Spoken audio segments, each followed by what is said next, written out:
ഞാനൊരു കാര്യം ചോദിക്കട്ടെ, നിങ്ങൾ പലപ്പോഴും ഈ മതനിരപേക്ഷത പോലുള്ള വിഷയങ്ങളിലൊക്കെ വളരെ നിശ്ചിതമായ നിലപാടുകൾ എടുത്തിട്ടുണ്ട്. ഒരുപക്ഷെ രാഷ്ട്രീയ കേരളം അത് എപ്പോഴും ശ്രദ്ധിക്കുന്നുണ്ട് നിങ്ങൾ ചില കാര്യങ്ങൾ പറയുമ്പോൾ. എന്നാൽ ഈ നിങ്ങൾ എപ്പോഴെങ്കിലും ഈ കോൺഗ്രസ് പ്രസ്ഥാനം UDFൻ്റെ ഒരു സംഘടനാ ശക്തിക്ക് മുന്നിൽ പലപ്പോഴും നിങ്ങളുടെ വാക്കുകളെ പിന്തുണയ്ക്കാൻ ചിലപ്പോൾ ആളുകൾ വരുന്നില്ല എന്നൊരവസ്ഥയുണ്ട്. അങ്ങനെ ഒരു അവസ്ഥയുണ്ട്. നിങ്ങളുടെ അഭിപ്രായങ്ങൾ ഒറ്റപ്പെട്ടു പോകുന്നു. അങ്ങനെയൊന്നും ഇതിന്റെ ഭാഗമായിട്ട് തന്നെയാണ്. അല്ല, ഞാൻ നിങ്ങളുടെ നിലപാടുകളെ കുറിച്ച് എല്ലാ പ്രശ്നം എന്താ അറിയാം, അതിൻ്റെ ഓരോരുത്തരുടെയും ഭാഷയിലൊരു വ്യത്യാസമുണ്ട്.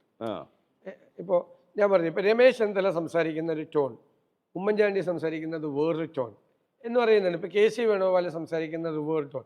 ഇതൊന്നും അല്ലല്ലോ AK ആന്റണി സംസാരിക്കുമ്പോൾ. ആ കണ്ടന്റ് മാത്രമേ ഉണ്ടാവുള്ളൂ. ഭയങ്കര രസമായിട്ട് കാച്ചിക്കുറുക്കിയിട്ടാണ് പറയുന്നത്.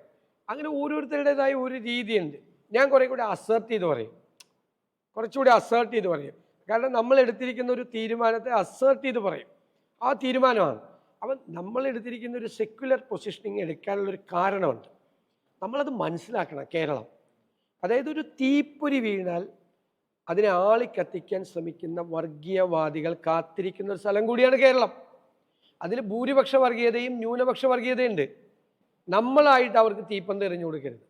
ജനറലി ഞാൻ ഉറച്ചു വിശ്വസിക്കുന്നു, എൻ്റെ നിലപാടിൻ്റെ അടിത്തറ അതാണ്, കേരളം സെക്യുലറാണ് എന്നാണ് എൻ്റെ ഉറച്ച വിശ്വാസം. ഞാനെനിക്ക് ചോദിക്കട്ടെ, ഇപ്പോൾ ജമാഅത്ത് ഇസ്ലാമി അതേപോലുള്ള വർഗീയത ചുരത്തുന്ന ഈ കക്ഷികളുമായിട്ട് നിങ്ങൾ തെരഞ്ഞെടുപ്പിൽ ഒരു ചങ്ങാത്തം കൂടിയിട്ടുണ്ട്.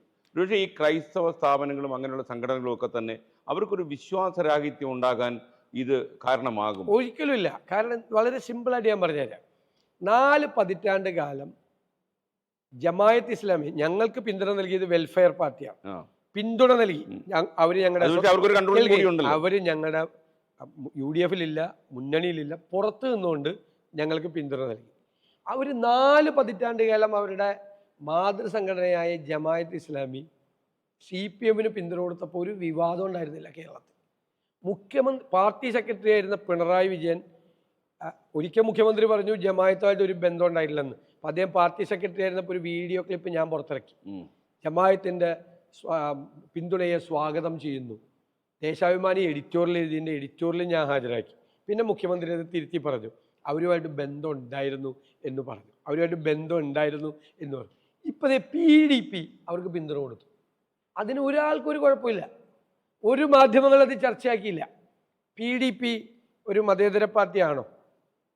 ഇനി രണ്ടാമതൊരു വളരെ പ്രധാനപ്പെട്ടൊരു ചോദ്യം.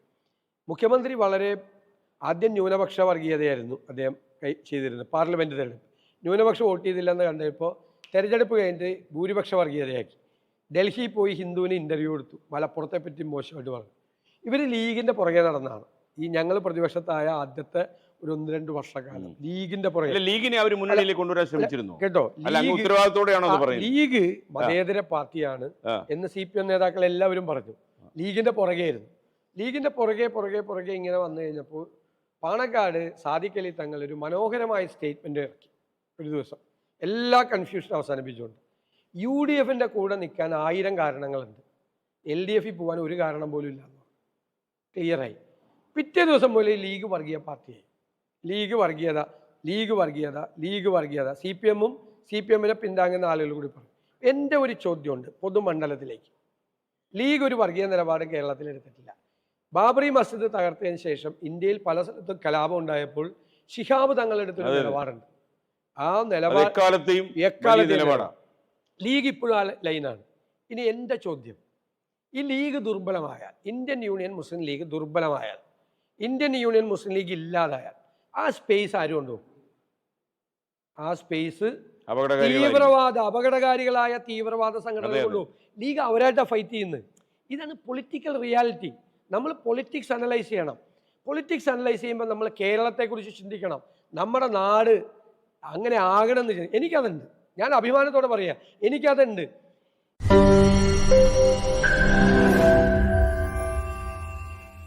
ലോകത്തെവിടെയായാലും ഏത് സമയത്തും 24 വാർത്തകളും ഓഗ്മെന്റഡ് റിയാലിറ്റി പാക്കേജുകളും എക്സ്പ്ലെയിനറുകളും വിശദമായി കാണാൻ ഞങ്ങളുടെ YouTube ചാനൽ നിങ്ങൾക്ക് സബ്സ്ക്രൈബ് ചെയ്യാം.